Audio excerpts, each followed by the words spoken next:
This is the Your Career Story podcast, and you're listening to episode 81, How to Reinvent Yourself and Your Career. Welcome to Your Career Story podcast, a show that's designed for rockstar professionals looking for that extra booster shot of confidence in their careers. Whether you're trying to get clarity on a job transition, want some work-life balance inspiration, or need a strategy to snag that promotion or raise, this podcast is for you. I'm your host, Jenna Viviano, ex-Wall Streeter turned startup junkie who now coaches hundreds of clients, empowering them to take back control of the job search and land their dream job. So sit back, grab a glass of wine, and prepare yourself for your weekly boost of career confidence.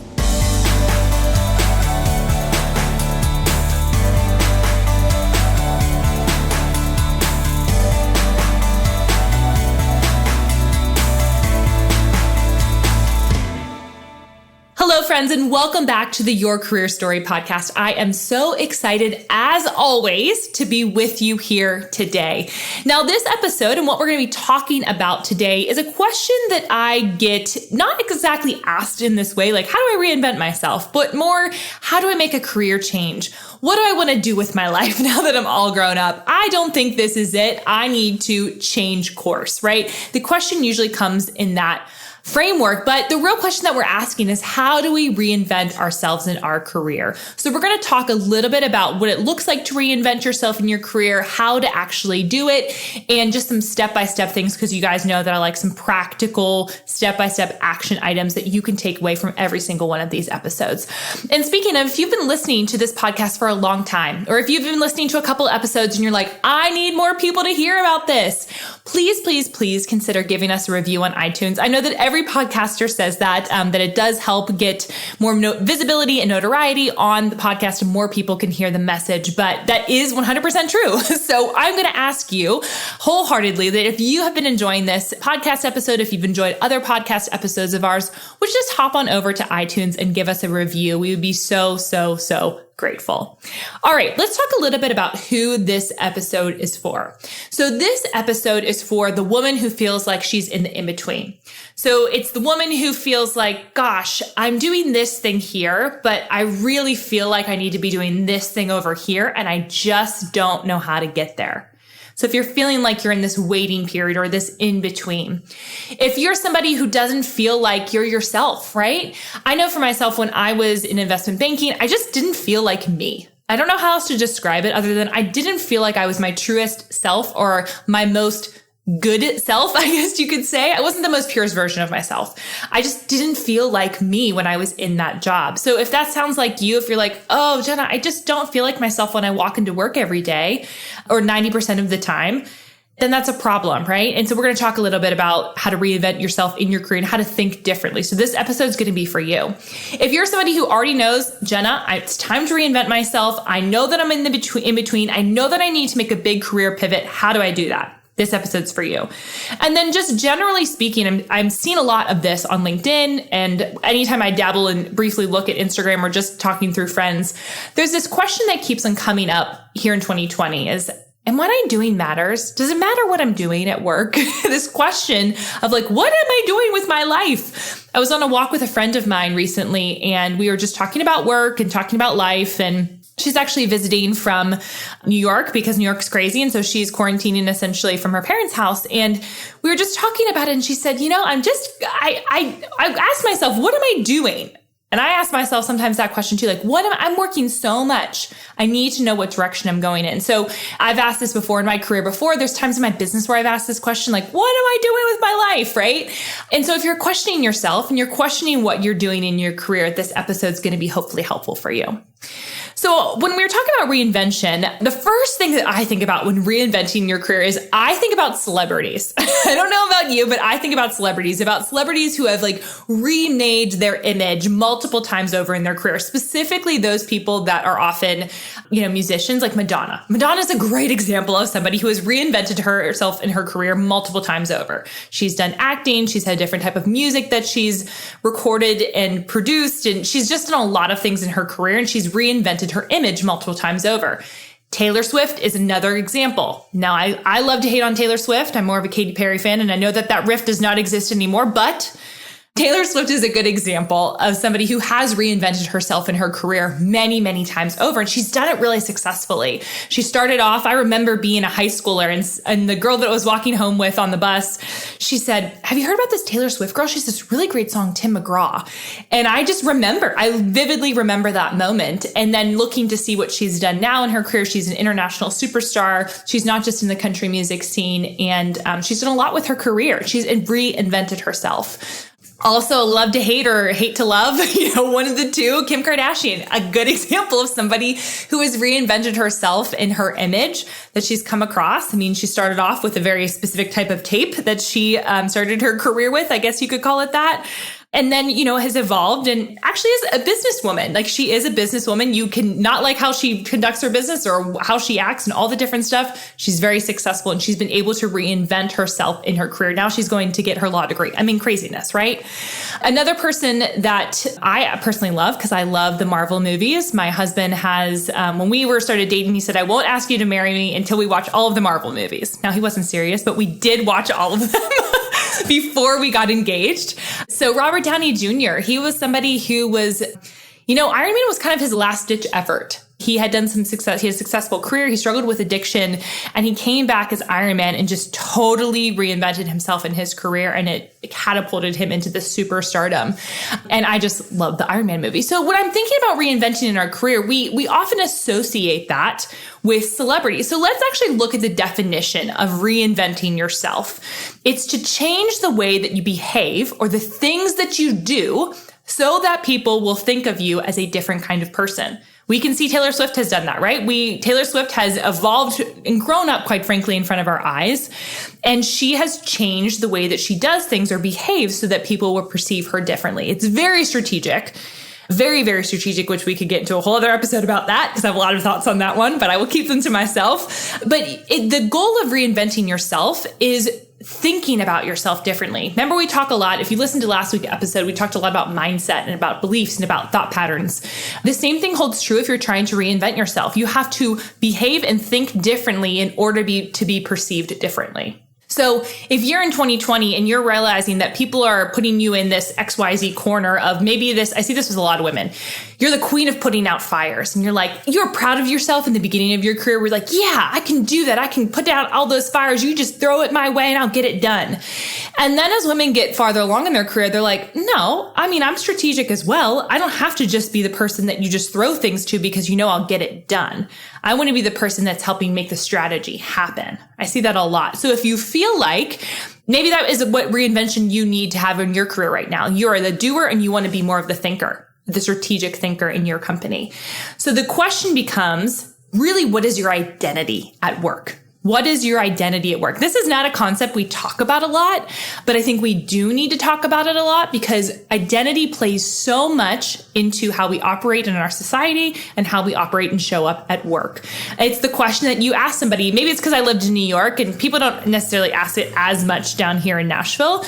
But the question somebody asks you the first time they meet you is like, oh, what's your name? Okay, what do you do? Right? So it's so much of our identity is wrapped up in what we do for work. So for you, if you feel like, gosh, I'm the queen of putting out fires and I really want to be a strategic thinker, you're going to have to make some behavioral changes to create some boundaries to reinvent the way people think about you in your career. Because if you don't want to be the queen of putting out fires for the rest of your career, you've got to do something about it because that's become your brand, whether you like it or not. I always say that everybody has a personal brand. It's a matter of whether you're cultivating it or not. And so many people are not cultivating their personal brand within their companies because they think that's just for entrepreneurs or it's for people that are really famous. But the reality is we all have a brand. It's just a matter of if we want to nurture that and to make sure that we're communicating the right things to people. And it all comes back to our beliefs, our thought patterns, and then our actions. So I know for myself, when I think about identity in my career, there's been seasons of my life when I've had different identities, right? I was a Wall Street girl for a first part of my career. I was the girl who got a job before college even ended. That was my identity in school. I've had the identity of the Christian girl. Oh, you're the Christian girl. You're the Jesus girl. I've had that one. Some patronizing, some not patronizing. I was the single girl. That was a large part of my identity of who I was. And I was defined by that, right? I defined myself that way, but then I was also defined that way just by like not getting a +1 to a wedding, right? There's just simple things like that happen. And then I became the identity of a career coach. Right? That's been a huge business owner, an entrepreneur. My identity very much has been wrapped up in entrepreneur, career coach. And then for a little bit there, and kind of still to some extent, some friends have called me the LinkedIn. Oh yeah, you're the LinkedIn girl. You're the queen of LinkedIn. We had a friend of mine, our church did a sermon and they were talking about just different ways that people can get involved and help with the church. And they were talking specifically about helping people land jobs. And they were talking about LinkedIn in church. And my friend's husband turned to her and goes, isn't Jenna like the queen of LinkedIn or something? Like, shouldn't she just be doing this for our church? Which I thought was really funny and endearing. So that has become part of my identity. I'm the LinkedIn girl. Okay. I love LinkedIn. I talk about LinkedIn a lot. There's a zillion podcast episodes I've produced about LinkedIn. I love LinkedIn. I think it's great. I think it's the best social media platform out there that's not really just social media. And so all of us, I would love for you, a good action item is for you to sit down, maybe 5 minutes. It's not going to take you very long, but think about all the different identity pieces that you have. Who are you in your career? How do people identify you? Are you the queen of putting out fires? Are you that strategic thinker? Are you the go-to person for XYZ? How are you defined in your career? Because you are defined, there is an identity that you have attached yourself to, whether you like it or not, that is contributing to how you are approaching your career and how you are being approached. Hopefully this is making sense. So we all have that personal brand. It's just a matter of how we nurture it. So here's what I do believe. I think a lot of people get really tripped up where they're like, well, Jenna, here is my identity. This is just what it is. I am this person, right? But the reality is I believe that it is 100% possible for you to reinvent yourself in your career. Last week's episode, we talked a lot about those narratives that we believe, like I'm too young or I'm too old or it's not possible for me. We tell ourselves these, whether consciously or subconsciously, more often the latter. And we don't believe things like it's possible to reinvent myself in my career because the reality is it is. Are you absolutely frustrated with your job search? You apply online and hear nothing back. Or worse, you get a thank you very much for applying, but we decided to go another way. What? Did anyone even look at your resume? You have no idea what you did wrong and you want to know exactly how to hack the system. Well, friend, I've got you covered. Wouldn't it be great to have hiring managers run after you? Wouldn't it be great if your job search was a heck of a lot easier? And wouldn't it be absolutely spectacular if you could get inside a hiring manager's head and figure out exactly what they wanted from you? Well, that's why I created my free training, How to Land Your Dream Job Without Losing Your Resume to the Online Abyss. If you're looking to understand what the heck recruiters want and how to be seen as the only person for the job, you need to check out this training. Head on over to www.jennaviviano.com/masterclass to sign up. This training is compiled from years of experience working with mid to senior level corporate women. In this free masterclass, I'll walk you through where you're getting stuck and why you aren't getting traction, the behind the scenes reasons an employer isn't picking up your resume, how to sell yourself in a non-sleazy way so that hiring managers come running after you. Plus, for those of you that want to hop on live, I have an extra special bonus for you. How to Land Your Dream Job will show you what you are doing wrong and exactly what you need to change so that hiring managers and recruiters fight over you, instead of you blindly applying online and hoping something sticks to the wall. Again, head on over to www.jennaviviano.com/masterclass to sign up for this free training. I can't wait to see you in there.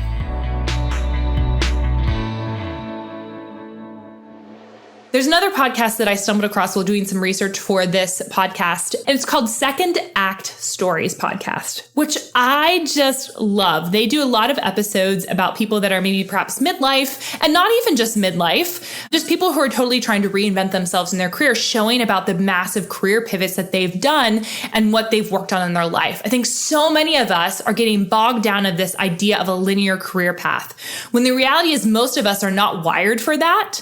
And if we are wired for that, that's not the reality of how life works nowadays, right? Technology is changing. Our parents' generation or our parents' parents' generation, they had one job and they kind of stayed with that job for a long time. That's not the case for this newer generation. We're seeing people that are transitioning every 2 to 5 years. If you're staying longer than 5 years, that's kind of the anomaly anymore. So it is actually, I believe, easier to reinvent yourself in your career, because when you start thinking about yourself more like a marketer and less like a historian, which if you've watched our masterclass, you know what I'm talking about. If you would like to learn more about this concept around historian versus marketer, just go to geneviviano.com/masterclass. I'll give you all the skinny on what that means, and you can identify for yourself which person you are acting like. When you can identify more as that marketer, you can reinvent yourself in your career. You just have to define who you are now and who you want to be. So I actually have a friend of mine is a good example. We were in a kind of a Bible study together, and she was a business leader for years. Had managed a team of 30. And then she just decided that she was going to become a novelist. And y'all, she had this successful business career again, managing people, had risen up within that organization, decided it was time to make a change, felt inspired by a life event, and went on to become a successful novelist. She wrote over 11 books, winning awards in her genre. If she can do it, it's possible for you. I love telling stories of what we call in the Christian world testimonials, about faith testimonials, but these are testimonials about people, real people who have made transition in their career. I myself am somebody who has reinvented myself in my career many times over, and I anticipate doing that more in the future. It is multifaceted. We are multifaceted people, so it is totally normal for us to want to reinvent ourselves in our career. If you feel like you're like, gosh, I'm like entering out of my 20s, or I'm entering out of my 30s, and like I have not had the success that I wanted to. For me, I wanted to be on the Forbes 30 under 30. Well, I'm 31, so obviously that didn't happen. Huge disappointment to me. But here's the deal. Jeff Bezos didn't launch Amazon until 31. He was successful in his other, industries. He was successful in computer science. He worked for finance firms in the computer science field. And then he transitioned completely to e-commerce, which you're like, oh, your computer science is the same. But e-commerce is a different beast, right? It's a totally different beast. And he was able to make that transition. He launched Amazon at 31. So if you're feeling like, gosh, I can't reinvent myself in my career. I've already had this much education. I've already done all these different things in my career. I can't do anything more except for stay on this track. You're lying to yourself, because it's just not true. Will it be hard? Of course. Like we talked about last time, like if you want the easy button, right? If you just want the easy button, then these episodes probably aren't for you, because I don't ascribe to that notion. If you want to provide meaning to your life, if you want to step up that game that you have in your career, if you want to crock pot your success and not microwave it, then you're in the right place, right? If that's valuable to you, then you're in the right place. Another person who I admire, I don't know if any of you have watched Julie and Julia, but Julia Child, right? She became a celebrity chef, y'all, at 61. I mean, talk about like totally overhauling your career. I find that so fascinating. She was up against some friction or some tension. People did not like that she was acting like a cook or celebrity chef, right? Because they were so offended. There were people that had gone through all this schooling and done all these things, but she was so entertaining to watch. She also got married later in life too, which is, I always thought was really interesting. So she got married later in life and then became a celebrity chef at 61. She had her own show then. Do some research on her. She's a really, really interesting woman. And I think there's some inspiration that we can find from her past and how she's navigated her career. Vera Wang, designer at 40. Okay. She became a fashion designer at 40 years old after years as an ice skater and a journalist. I mean, that's late. I would say that is later in life to be really starting a new company. We hear nowadays, people like Mark Zuckerberg or, Jack Dorsey, all these people in the tech world that started these companies when they dropped out of college. But that's not every single entrepreneur or career person. So I would encourage you that if you're thinking about making a massive career change, it is possible for you if you dare enough to dream big enough. The last example that I'll give that I've watched this movie, it's got Michael Keaton in it. I forget the name of it, but Ray Kroc of McDonald's. He bought McDonald's in 52 and then franchised it. 52. Now, if you watch that movie, you realize he had some hard times because he was obsessive. But one, I love Michael Keaton. He went to my high school. It's one of my favorite things to tell people. My husband likes to say, doesn't matter. He went to my high school. Not true. Went to mine. My husband and I grew up 30 minutes apart from each other. And so it's always a little bit of a fight. But Ray Kroc, not Michael Keaton, bought McDonald's at 52. He bought it at 52 and then turned it into what you see today.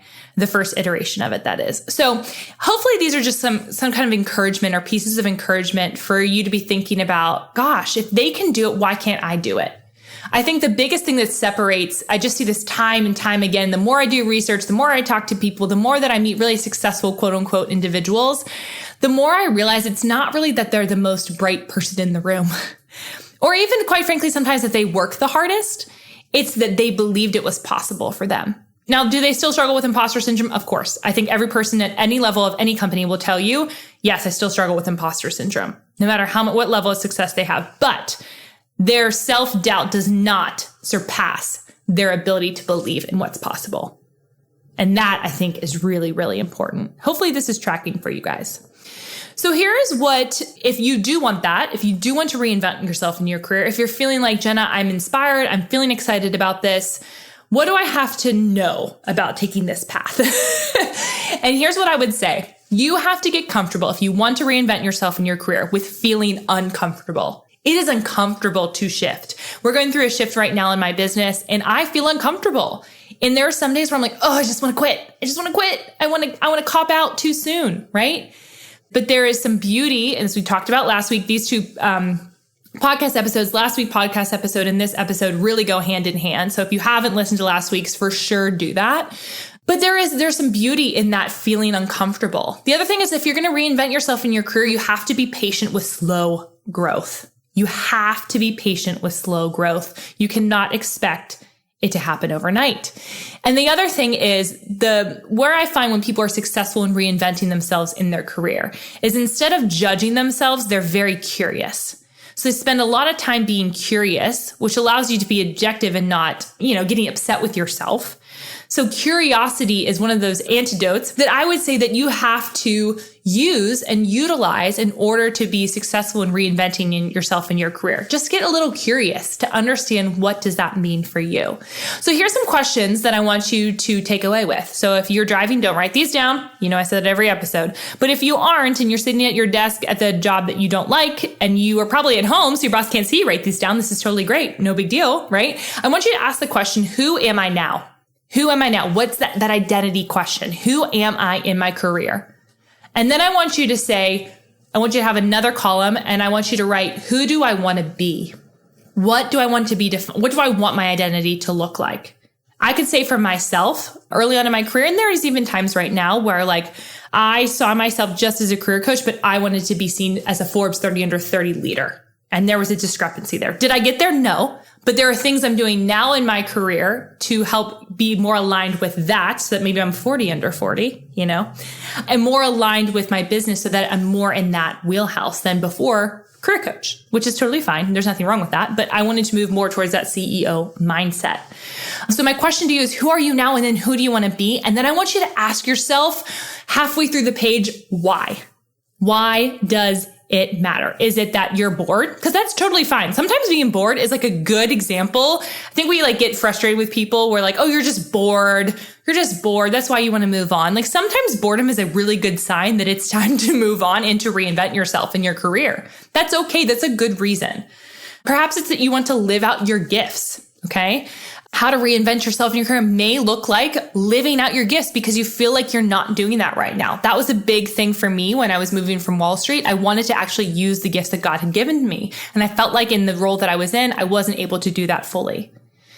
And then I would say, whenever you feel like you don't want to pigeonhole yourself. So if you're feeling like you're getting super stuck in that role of the do-it-yourself girl or the queen of putting out fires, and you want to be perceived as something else, and you feel like you're getting pigeonholed, this is also a really great time and a good reason to reinvent yourself in your career. So here's some steps that you can take. After you've asked yourself those questions, you've journaled through it, I want you to do these 4 things. I want you to, step 1, get silent. Ask yourself, what lies are you telling yourself? Go back and listen to last week's episode 80, if you need some thoughts around what are some limiting beliefs I have, what are some lies that I may be believing that are holding me back. Number 2, I want you to get clarity. So I want you to get really, really cleared. If you need help with this, we do this in Recruit the Employer because I believe it's important to get clarity first before you start working on your resume, your cover letter, any of those bits and pieces. People usually do that out of order. We do that in Recruit the Employer. So if you're interested in that, just reach out to us on LinkedIn. But yeah, we usually get clarity. So you get silent, then you get clarity. Understand what your values are. Understand what your vision is for your career. Understand where your strengths are and where you have gaps. After you do that, step 3 is get a new brand. All right. So what is your new value proposition? Now that you've gone through all of these exercises, what is that new brand? How would you define that? And then from there, I want you to get some community, whether that's coaches, can be us, cannot be us, some friends, a support network. I really believe that one of the biggest issues that women have right now in the workplace is they try to go it alone because they're either scared to invest in themselves because they're not sure if they're worth it. Because that's really the question that you're asking yourself. Am I worth it? I'm not sure. Is this going to work? I'm not sure, right? I want you to get into community. So get silent, get clarity, get a new brand. Again, if you need help with that, we do that in Recruit the Employer. And then I want you to get community, get other women and men, honestly. I don't ascribe to the narrative that we only need women mentors. I think my best mentors have been men. I still talk to male mentors that I have. So I will be saying that till the day that I die. Men and women are helpful. Get a support network, right? And just remind yourself that reinvention takes time, but I do want you to know that it is possible. Even if it's going to take time to reinvent yourself, because these questions, though I made it sound super simple, like here's the 3 steps, here's the 3 questions you need to ask yourself. It's going to take you a little bit to chew on these questions of who am I now and who do I want to be in my career specifically. And honestly, you can use those for your life, but I'm talking specifically about your career. It's going to take you some time to chew on that. And a lot of people just want to jump straight to building a new brand, but you've got to do that heart work first in order to get to the strategic and the tactical, which we talked about again, last week's episode 80. So I hope this was helpful. I hope this encouraged you. I hope hearing the stories of other people who reinvented themselves in their career has inspired you to make a change in your own. And as always, I would love to hear from you on LinkedIn. Hop on over to LinkedIn and message me. Tell me what your biggest takeaway was. Was it that you feel inspired to make that career change and you're like, yes, I can reinvent myself? Or maybe it's the 4 steps that we talked about to bring focus to that reinvention plan. Or maybe it's you're now starting to think about your own career identity. Whatever it is, I want to hear about it over on LinkedIn. Thanks, guys, so much. It's been such a great time speaking with you. And I will see you next week on the Your Career Story podcast. Hey, y'all. Thanks so much for listening to Your Career Story podcast. I would love to get to meet you. And there are a couple of ways that we can connect in between episodes. First and foremost, you know I love my LinkedIn. Second is via Instagram. And third is over on my website. I actually have a special spot just for you full of fun, free resources. So all you have to do is go to www.jennaviviano.com/resources. Super simple for a bunch of freebies that will help you boost your career. Hope to see you next week.